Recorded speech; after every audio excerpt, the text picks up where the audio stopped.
Hello everyone and welcome back to my channel. So in today's video, we're going to use Python as well as the OpenAI API to generate images using AI. This means we're going to tell Python something like, give me a picture of a dog wearing a superhero cape, and then we're going to generate an image such as this. Now you guessed it, this image is totally AI generated. This dog does not exist and he's not wearing this superhero cape. This was produced by the OpenAI DALL-E 2 API. To get started, I'm going to ask you to navigate to platform.openai.com. This is where you'll create your OpenAI account. After creating your account, just navigate to platform.openai.com/account/API keys. This is where you're going to generate an API key to use with OpenAI. Now, if you already have this API key, you've played around with OpenAI before, great. You can use the exact same key that you've generated before, or you can even generate a new one. After generating your key, you're going to want to add this as an environment variable on your machine. If you're a Windows user, this is very easy. You simply pull up System Properties, go to Advanced, go to Environment Variables, and then create an environment variable titled OpenAI_API_key. So this is what you can see on the screen right now. Create the key with that name, and now your OpenAI key is stored as an environment variable. Now, if you're new to this, you may be wondering why we do this. This is simply to keep our code more secure, just so that we don't have to copy paste our secret key into our Python code. We save it as an environment variable. Now let's open up our editor. So I'm using VS Code in this case. You can use any editor that you like. I have this file called main.py, and inside of it I'm importing two things. The first one is OS. I'm going to need this to get my environment variable. The second one is OpenAI. So this is the library that you can use to interact with OpenAI using Python. To install it, you simply have to run pip install OpenAI in your terminal. Just pull up your command prompt or your integrated terminal like I have right here in VS Code, paste this, and you should be good to go. So this is how you install this library. Then you can import it. Now to retrieve the OpenAI API key, simply you just get it from the environment variables. To do that, you run os.getenv OpenAI API key. So when I run this, I retrieve the API key which I stored in my environment variable, and I store it inside here. So I say OpenAI.API key. Alright, so we have our key. Let's get started by writing the program. The first thing is we're going to ask the user for a prompt. So if you're at all familiar with AI image generation, the way this usually works is you pass a text prompt telling it, hey, I want this image of this dog wearing a superhero cape. And now what this does is it sends the prompt and you get an image back.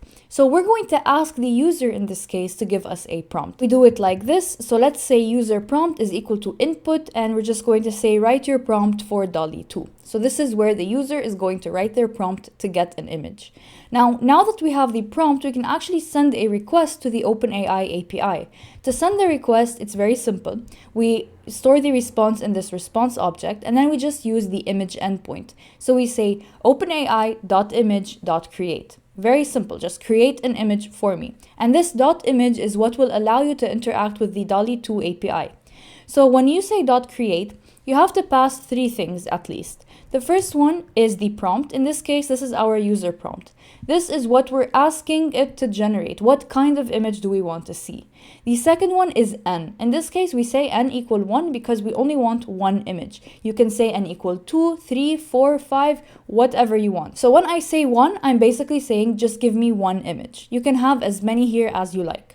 Next, what I will say is I want the size of the image. So in this case, I want it to have 1024 pixels by 1024. You can have different dimensions. You can play around with this depending on your needs or your use case. So depending on what you want, you can specify the size of the image.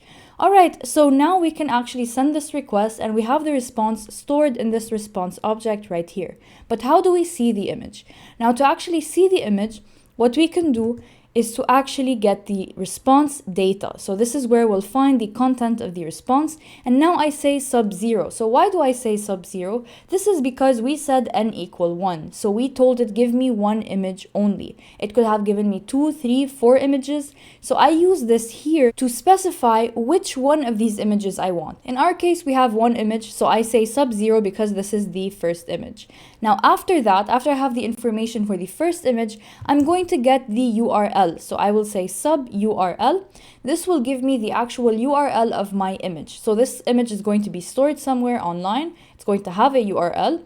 So this is how I get it. Finally, what I can do is I can print the URL. So let's actually test it out very quickly.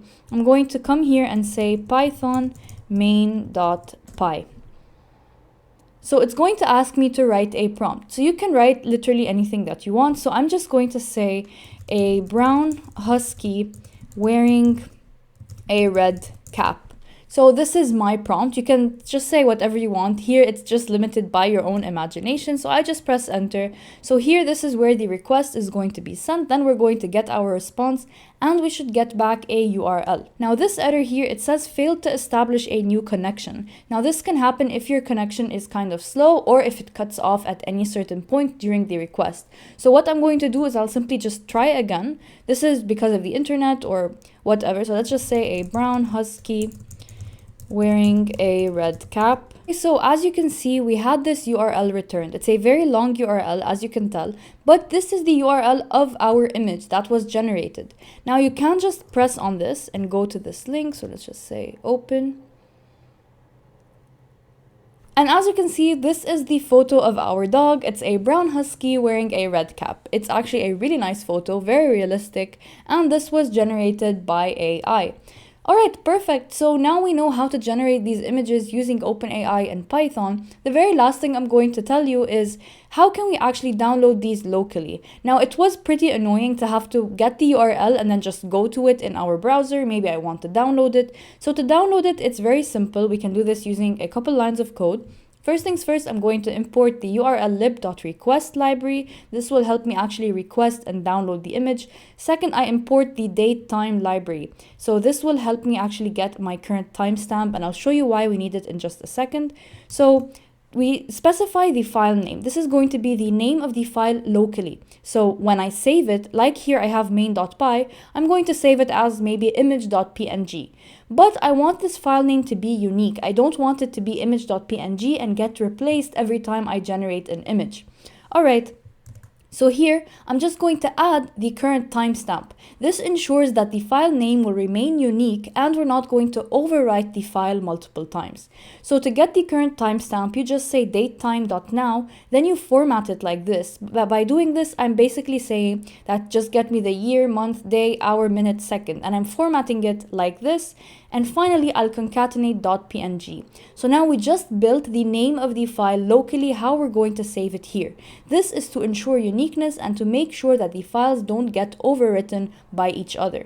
Now that we have the file name, we can simply use the URL of the image and download that into this file name using this line of code. So you just say URL lib.request, URL retrieve, and you say image URL into the file name. Okay, let's test it out and run Python main.py. I'm just going to say a white cat wearing a blue baseball cap. Okay, so as you can see, a URL was generated and a file was created here. So we have this image and then the timestamp here. And as you can see, we have a white cap wearing a blue baseball hat. Now it does look a bit cartoonish. It's not as realistic as the first example that we saw. I think this can be tweaked by changing the prompt, saying we want a realistic image of a cat in a blue baseball hat. But basically that's it. So we were able to generate these images using AI, and then we learned how we can actually download these images based on the URL generated.